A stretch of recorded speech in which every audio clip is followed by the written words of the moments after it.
Barbie Fortesa update. Yung post ni Genre. Ang ganda pa nga ni Barbie. Ang ganda ng outfit niya. And for Until She Remembers press tour. Sa PEP PH. Ito yung behind the scene ni Barbie. Aktor na kasi bata ako. Tapos ganito Kasama na si yung Boots Anson Roy. na-achieve ko in terms of filmography. Parang sobrang surreal. It feels so surreal for me. Pero, I take it as a good challenge kasi I read somewhere that it's good to feel. After ng nasa kumain sila sa Sanggupsol. Tapos ito pa yung behind the scene. Lie detector game. Nila Barbie. So, Miss Charo Santos at Miss Boots Anson Roy. That's the last question. It's bottoms up. It's bottoms up. Alam mo, ang paniwala ko, Charo, pagkatapos yung mga makakapanood dito ng mga producers, hindi na tayo kukunin sa pelikula. Kasi di ako sa pelikula. Makakakunin na tayo comedian.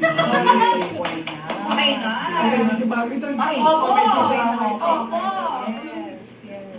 So, Tita Boots, cheers to love that I really believe will be experienced.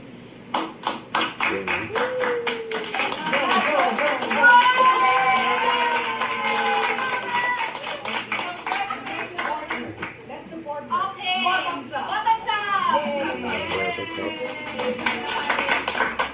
Woo! Thank you so much. Drink responsibly. Congratulations for finishing the game. You were such great guests and players.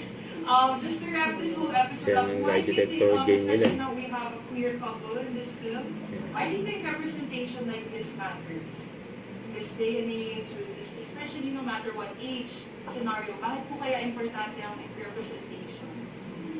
Because everyone matters. Every human being matters.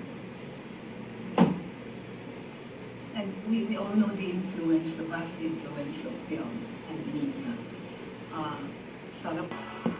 So, ito post ng close-up Philippines yun, no? And twin pack with Barda. Tapos magsama pang toothbrush yun, no? Libre, yun, no? Don't forget to subscribe, click the notification bell for more update. This is Richard Reaction Vlog. Stay tuned for more videos. See ya.